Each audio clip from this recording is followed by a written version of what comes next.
Hi, thank you for joining us today on Realty Check. I'm your host, Trish Williams. Thank you guys for tuning in. And if you like the show, make sure that you're sharing it with your friends. You're reviewing us on, or sending us reviews or recommendations on any of the portals that you're watching on. And also, don't forget to follow us either on YouTube, iTunes. You can download us and listen to us in your car, on the way, wherever you're going. We're in our new series today. It's a 6-part series on a real estate purchase from start to finish. So today's episode, we're in the very beginning, the part that you guys are all out there feeling right now, or a lot of people are feeling right now, is finding a home, navigating through this market, trying to find a home in this market. And we have our guest, Ryan Field. He's a return guest on our show. Thank you for having me, Trish. I appreciate it. Thank you for joining us again, Ryan. Yeah, Ryan's with Keller Williams, the marketplace. Same office as me, so we see each other a lot. Yes, yes. Yes, and Ryan's very knowledgeable on things. We talk a lot about this. We talk a lot about, what's going on in the market, what's happening out there, what these buyers, the agents, everything that's happening.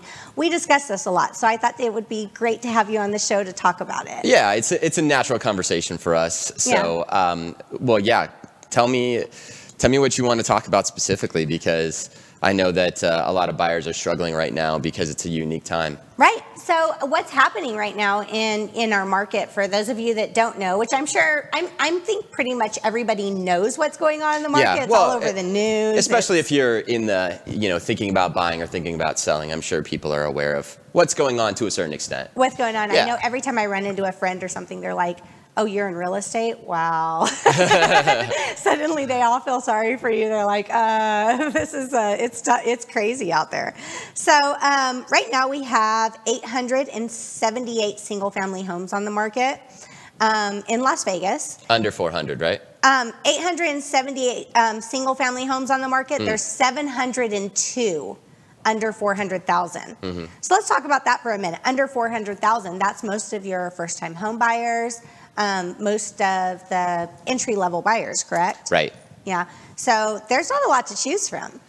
No, there's not a lot on the market right now. Yeah. And, just to put things in perspective for people, in December we had about 3,900 houses on the market. And in a normal market, we have about 6,000. So to have 700 is just crazy. Everybody is trying to get the same thing. So, there's 10 offers on every house, and you can pretty much make that assumption on every home that goes on the market right now. Right. Right? So I'm sure you've seen this viral TikTok video about the apple. Yeah. With this, but that's so accurate, right? It's so, it's crazy. Every realtor we know sharing it, but that is what's going on right now. There's all these people jumping up there, bidding on homes where there's so many buyers out there just trying to get a home at all costs. Yeah. Yeah. Yeah. Yeah. It's interesting. I think that, but a lot of people are making a mistake because it's a frenzy, and I don't know if you feel the same way on this, but I'm trying to reel people in because there isn't a lot of houses on the market right now, and a lot of people are, panicking a little bit, and they're like, well, there's nothing out there, so what if I settled for this? And it's kind of the balance of being patient and being aggressive. Like, if something comes up that's great, let's go look at it and let's do everything we can to get it. But I also don't want buyers to settle for something that they wouldn't buy whatsoever in a normal market. Correct. Do you feel that way? Yes, and I understand what you're saying too, to a point. I always call it, I guess it's kind of like realtor term, right? Good bones. The house has to have good bones. It has to be in an area that the buyer's okay with. It has to have at least something that the buyer can work with. But if the home doesn't have that, and it can't be fixed, it can't be built out, it can't be changed, right, then it's not really the right fit. I think that people have to justify it, right? So it has to make sense. Yeah. Because there's not a lot of houses out there. So, if the house needs a little bit of work, or you need to do some countertops, I feel like in a normal market, buyers are willing to do one thing, right? Most buyers. Yeah. They're willing to do some flooring or some countertops, but they're not willing to do countertops and flooring because we live in this HGTV society where, you know, everybody expects a house to be, you know, perfect when they walk in. But I think now people having to understand that, hey, you know, like as long as the bones are good, the floor plan's good, you like the area, maybe you are willing to do a little bit more work as long as the price justifies that. Right. And what I'm seeing too with like those, you know, homes that I guess are fixer-uppers, you know, or something like that, they're not lower priced. No, they're not bargains. They're not bargains. No. There's not, someone's like, oh, you know, I'm not finding anything I like right now. How about I get a fixer-upper? And I'm like, yeah, they're the same price. Yeah, right. They're not any different. So people that are starting to shop right now, they're getting ready, you know, they're working on their pre-approval. They're getting ready to get on out there and start shopping. What do these buyers need to be prepared for? Because I see it as like they're suiting up right now. They're going out into the battlefield. What should they be expecting? Because they'll what see should the once they buyers be start. expecting? Yeah. They should be expecting a lot of competition. They should be expecting a house to be gone within 2 or 3 days of being listed. Yeah, sometimes hours. Depending, I mean, you know, I'd say what, 48 hours typically I'm seeing houses are gone. Because they are, you know, that most sellers don't want to sign off on the first offer they receive right now. Exactly. They want to see, you know, see what's coming in because, truth be told, most houses are selling right now $20,000 at least over whatever they're listed at. Yeah. If it's desirable and if it's, you know, really a great home that buyers want, you're going to see that. I agree. Yeah. Yeah. Yeah. So buyers need to be prepared to be aggressive. I mean, if you're, sometimes I'll have a buyer that I start shopping with, you know, in the first day or two, and we're looking at homes, and they say, "Oh, well, this price is, you know, $400. Do you think they'll take $380?" And no. Well, and it's just not. It's not that environment. It's not. You know, and I wish it was different. You know what I mean? Because I would want, obviously we want all buyers to get the best house at the best price. Yeah. But it's just not happening right now. As an agent, don't you miss negotiating? We're still negotiating.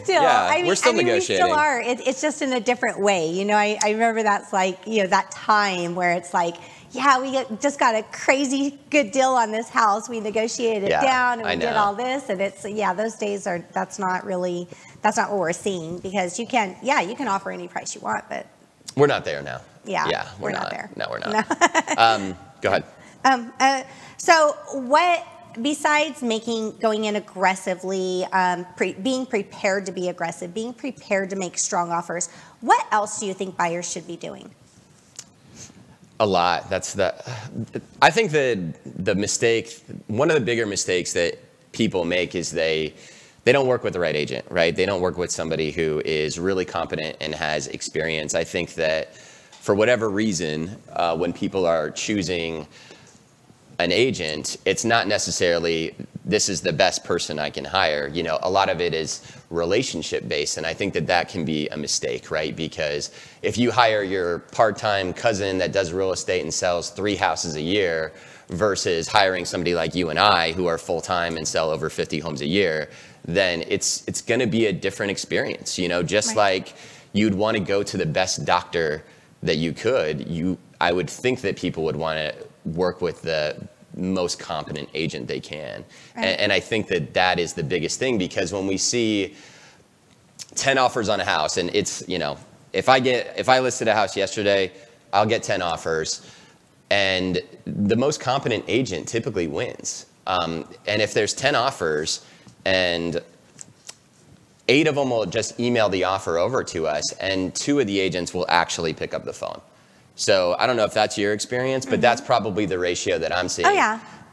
And you need somebody aggressive that can say, hey, this is why you should accept my offer. And a lot of times it's how good that agent is and how easy they're going to make it on the listing agent. So I think that's a big thing that they need to do right now, is just have somebody aggressive who's going to pick up the phone and really just try to slam dunk your offer in. So why is it that listing agents want that a competent buyer's agent to work with? I mean, I know the answer, but why? There's so many answers to this, because real estate's like anything else. There's top professionals and there's people that aren't so good. And the reality of real estate is there's a lot of agents that are not full time, right? So it's something that they do on the side. And if you're a surgeon and you do 50 surgeries a year, you're going to be better than the surgeon that does 3 surgeries a year. And that's just the reality.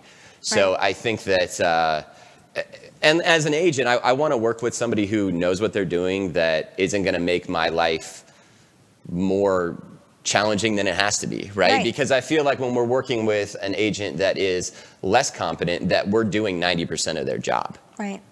It's through from the listing side when we're working with a buyer's agent that's not really doesn't know what they're doing, or some of them. I mean, I literally one time had a buyer's agent that at the end of the escrow, like after closing, asked me for copies of all the addendums and documents and everything because they weren't keeping anything. Oh, wow. And I was like, what? Who are you? Yeah. Like, what? And I've had times where buyers, agents, clients have called me because they couldn't get a hold of the agent because my name's on the sign. And I'm like, I'm not your agent. You need to call your agent. Yeah. Like that's, so yes, things like that, it can make it difficult for us, but it also hurts us in representing the seller because we're trying to navigate this transaction smoothly, right? And in representing our seller smoothly and getting through everything. We don't want someone that is going to be dropping the ball all the time on the other side, that could, not be putting together a solid transaction that's actually going to close, because agents so many times will put together something so flimsy it has no chance in closing. So we need that. Yeah, and I think that also, it affects our client, right? So if the buyer's agent is not setting the right expectations, it's creating more pain for the seller, right? So not only is it about us having a good experience, I mean, ultimately it's about our client, and our client's going to have a better experience with a better agent because they're going to be able to keep their buyer, in the right lane that they should be. Right. So I think that is why, we're always going to gravitate towards the more competent person. So if, 2 offers are the same, a lot of that comes down to who's the better agent. Right. Right? If they're the same, yeah. No, I mean, of course, we're going to go for the best offer for our seller. But of course. If they're the same, it does come down to who are you going to be working with on the other side.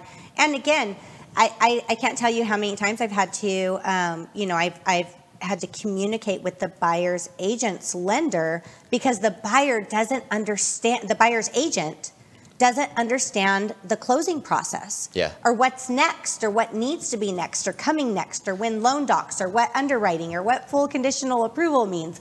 Those things that on the listing side, to make sure that everything's okay with your seller, you can't get that through to them, and you just have to go straight to the lender and say, like, hey, where are we at with this? Because they don't understand what's going on here. Yeah. That's hard. That's tough. Yeah, I think that it's a competitive market, and yet, I think that if there's 10 offers, that, my buyer's going to be the one to get the house, just because when you call the agent and if I have a buyer that's looking at a $400,000 house, the first thing I'm going to do is call the agent and say, hey, what do we need to do? Convey that you're competent, right? Indirectly.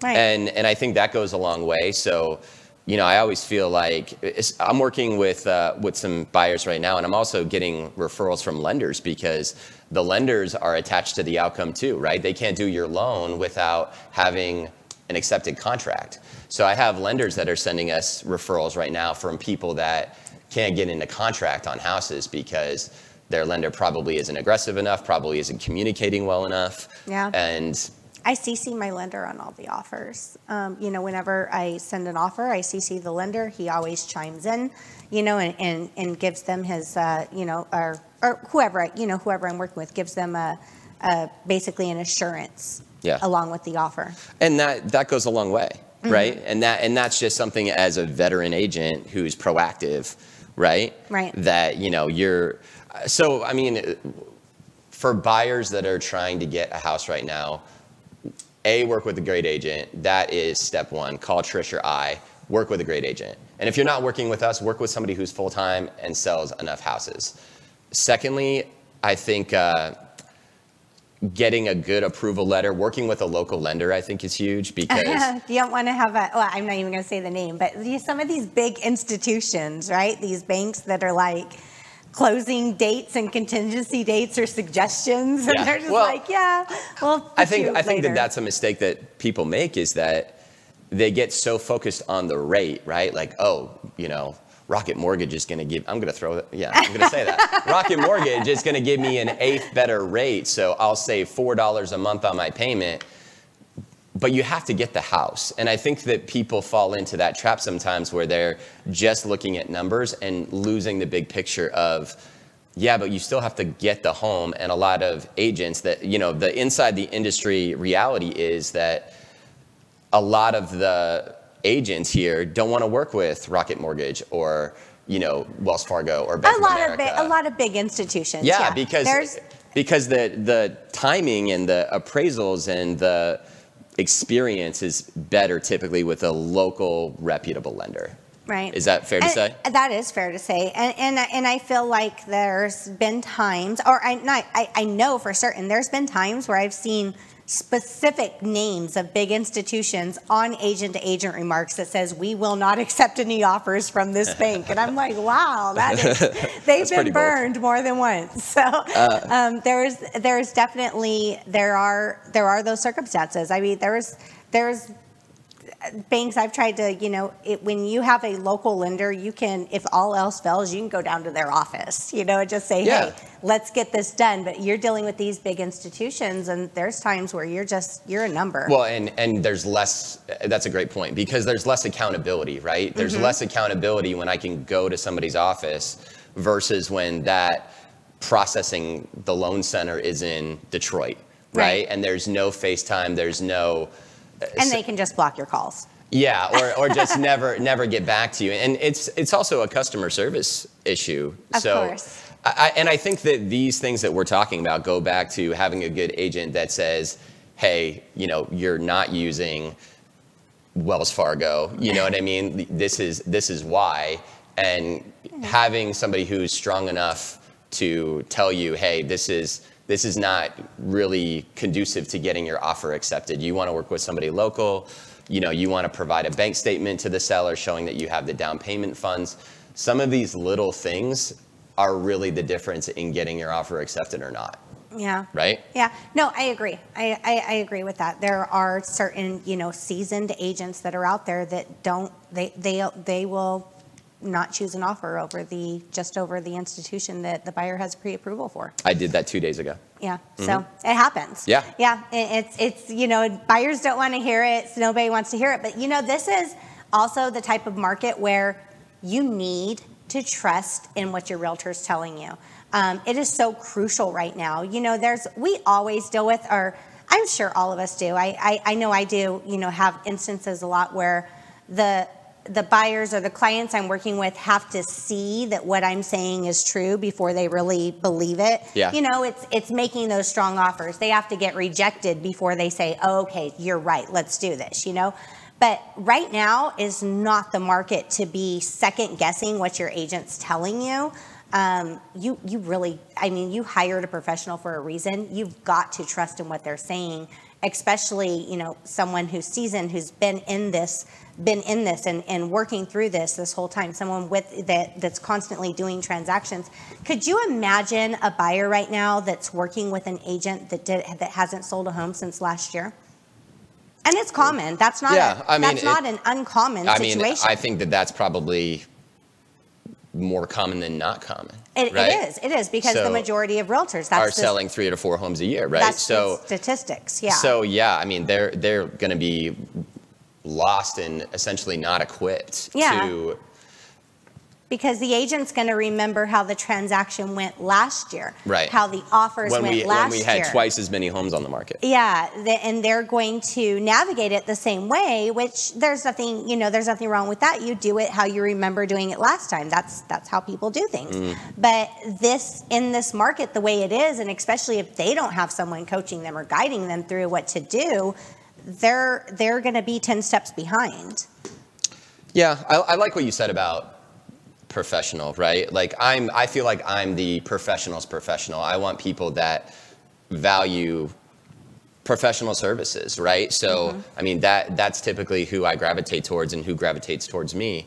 And they need to listen to what we're saying, and they need to understand that they're going to have to jump through some hoops to get homes right now, right? But you're right. It's not the market where you're losing out on a house because you wanted to do it your way, or, you know, your perception of what is going on is different. Right. So. Right. And what for buyers that are, you know, out there shopping right now in the market, what do they do when, or, you know, buyers, agents, whoever it is, what do you do when you're up against cash offers? Because let's be honest, there's more cash buyers in this market right now than I've seen in a while, you know, where we have, you know, cash buyers from California, from other states, from wherever. There are a lot of cash buyers competing in this market. And for a buyer that's in that price point, because it's in a certain price point where there's more cash buyers. Sure. For a buyer that's shopping in that price point, that's constantly, they're financed, you know, this buyer's got a pre-approval, they have a strong pre-approval, but they're constantly getting beaten out by cash offers. What options or what scenarios does the buyer have to try to make those offers better? I don't even think, personally, I don't think that cash is better than finance. I don't either. I agree. I think that if you're trying to differentiate your offer and you're doing a loan, you know, show your down payment funds, have the lender contact the agent, right? You can show the DU findings, which is basically a sheet that shows that your debt to income ratio is good. It shows that you have a good credit score, just things like that. Things that are just gonna, I mean, and these are savvier things that you and I are doing because we're trying to provide out of the box things to convey that they're a good buyer. And those things are providing confidence to the listing agent and the seller. Right. So I think that those are little things you can do. I mean, if you want to talk about waiving appraisal, we can talk about that. I think that's where you're going. Well, no, that is so some people have the option or have the ability to do so, to pay X amount of dollars over the appraisal, put that in the initial offer that says, you know, if I know that I'm out shopping and I have all of my cash to close, if I were shopping, you know, for a house, and I knew this is what I would do myself in this market. If I know that I need this much cash to close and I have an additional $10,000 to $20,000 or whatever that I can use, that initial offer off the bat, I wouldn't even mess around with counter offers or going back and forth. On that initial offer that I made, I know the market.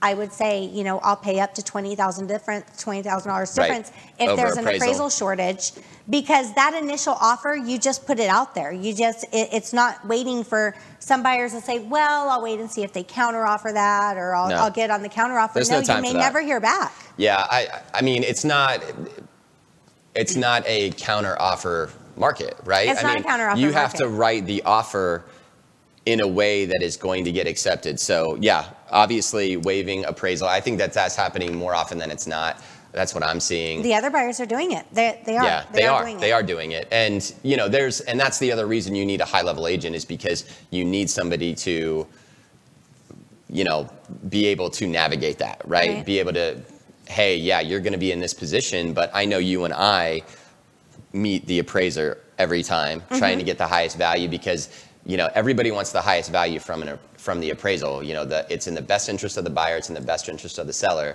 So we're doing the little things like meeting the appraiser at the house, making sure that it's appraising for as much as possible. Well, we can't control the appraisal, of course, but we're providing the appraiser with. So what I always do, I have a printout. I provide the appraiser with a printout of the features of the home. Right. You know, the appraisers are in there 15 minutes. Yeah, you know, they're in, they're out. And some things may get overlooked. And I have had that where, you know, an appraiser may have not noticed or overlooked something, and I provide that documentation. We're allowed to provide documentation. We're not allowed to talk appraisers into value. Yeah. I actually don't. I won't even have a conversation with an appraiser when I meet them. I just say, hi, you know, how you doing? Here's the information. This is my price sheet, what we base pricing off of, and this is the features of the home. Right. And that's it. I'll stay out of your way. And, you know, it's up to you from there. Well, I mean, it's good savviness, good common sense, because you're basically giving them ammunition to give you the value that you're trying to achieve. Yeah, right? Well, at least giving them, showing that we didn't pull a number out of a hat. Right. And showing that we, it's showing that you took a professional approach and researched this before doing it. Right. This shows, there's been times where we've had 12 offers on a home, and I brought all 12 offers, printed them out, brought them, and just sat down, like, you know, sat it down there and said, hey, you know, if you want to just see that, you know, there was all these buyers that wanted this house as well. Yeah. Maybe that makes a difference. I don't know. But again, I don't try to talk them into that, because it's an appraiser's job to determine that, you know, that whole value, that whole structure. It's just, if an appraisal goes south and it comes to an appraisal dispute, right? So if an appraisal goes south, the agents always have the right to dispute the appraisal or to challenge it. And what do they want? They want documentation. They want where you got your pricing from. Right. So why don't you provide that up front instead of having to be combative, right? Right. Why wait till it goes south? And that's exactly that. Yeah. I mean, but that's being proactive and doing your job, right? I mean, that's part of what I get frustrated with agents, is they're really not doing their job, right? Like, and when you're trying to get somebody a house and they love that house and there's 10 other offers, I am not doing my job if I'm not picking up the phone and doing everything I can to put them in position to get that home. Right. No, and that's true. And I've had, I mean, and agents that I've worked with on the other side, no, I work hard. There was one agent a few days ago that, you know, our buyers were looking at homes, and they had, you know, we kind of just missed the ball, you know, by a couple minutes every time. Just, oh, offer just got accepted. Oh, an offer got accepted. Same listing agent, right? So I'm on the second home, and I'm calling him, and I'm like, hey, you know, about to give him this whole spiel about my buyers again, second time in one day. And he's like, I'm so sorry, but we just took an offer at that house too. I was like, come on. So he says, you know, he's like, you're working really hard, and I could tell it. I have this home coming up, you know, over here, and just kind of gave us a break, right? Gave us a break. Well, and the harder you work, the more likely that is to happen, you know. And we're working. The other thing too with offers is, don't ask for anything. Don't ask for closing costs. Don't ask for home warranties. You know, it's a big picture attitude where, you know, a home warranty is $450. Do you want to lose an offer over $450? Do you want to lose the home that you love over and that 10 other people want over $450? No. It's not worth it. It's not worth it. No. Yeah, and you want to make it easy for the seller to move forward. So you want to write an offer that they're just going to sign, that they have no objections to, that they don't have to counter, you know, that they can just be like, great, right? And then they can just sign the 10-page contract, and that's it. Another thing I find hard for buyers is trusting in the process, right? That you have your earnest money deposit, right? So you're like, well, the appraisal, well, what if it doesn't? And what if it does? There's so many what ifs that can happen through a real estate contract. Sure. We do have contingencies that protect certain things from happening, and that's great. So sometimes, you know, and that's what it comes down to. Sometimes I just say, sometimes you just have to trust the process.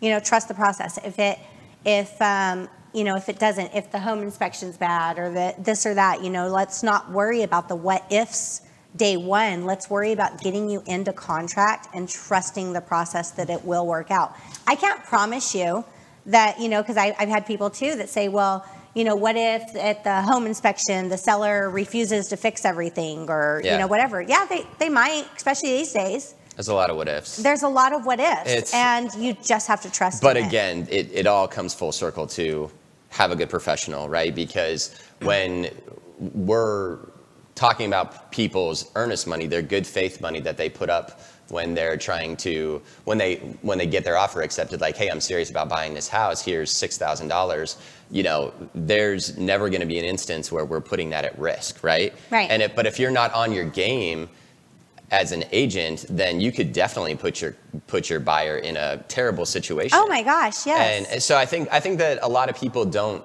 realize that, and you know, I think that as long as you are treating that buyer's money as if it's your own, and I do, and that's how it should be, right? Yeah. If you are a good professional, you should be treating that money as if it's your own. And how would you protect it? And what would you be doing to make sure that you're hoping for the best and planning for the worst? Right. Right. Right.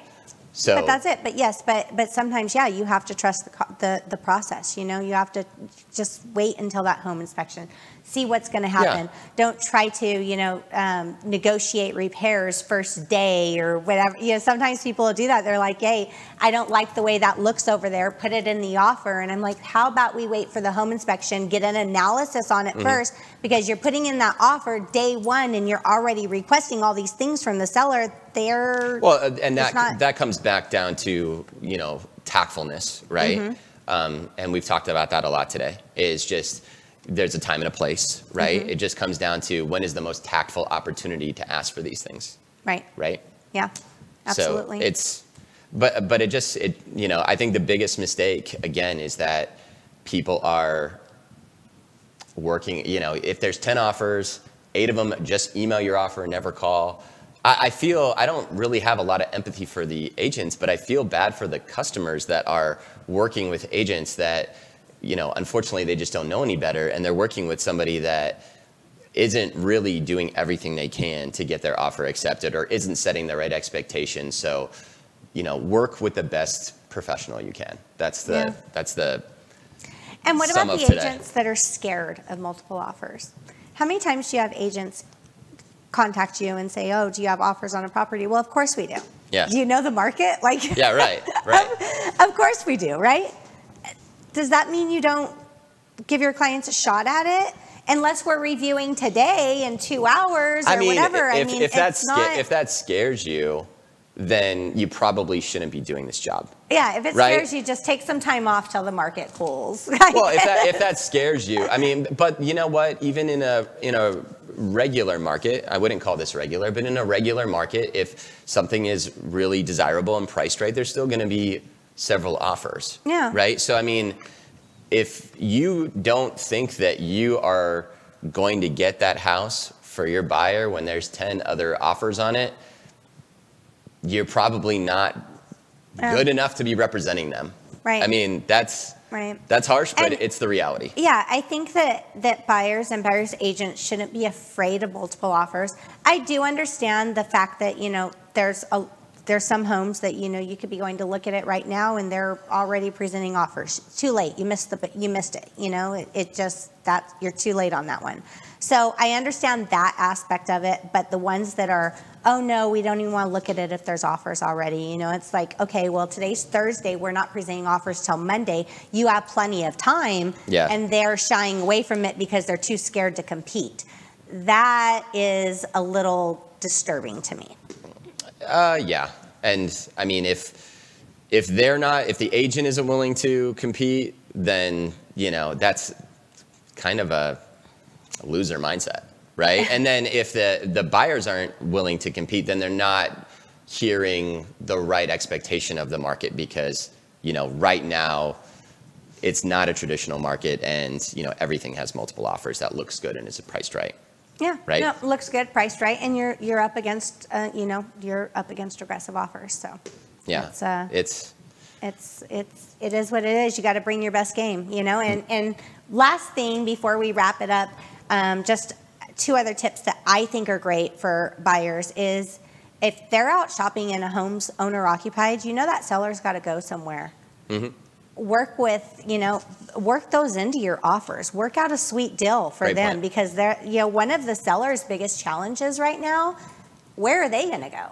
That's a huge concern. The sellers and most times are often buyers, and one of their biggest fears and their biggest challenges are where are they going to go? So buyers, you need to work that scenario in. It might be uncomfortable for you. Work it into that offer, and that might make your offer stand out a little bit. I think a lot of times that's the deciding factor, right?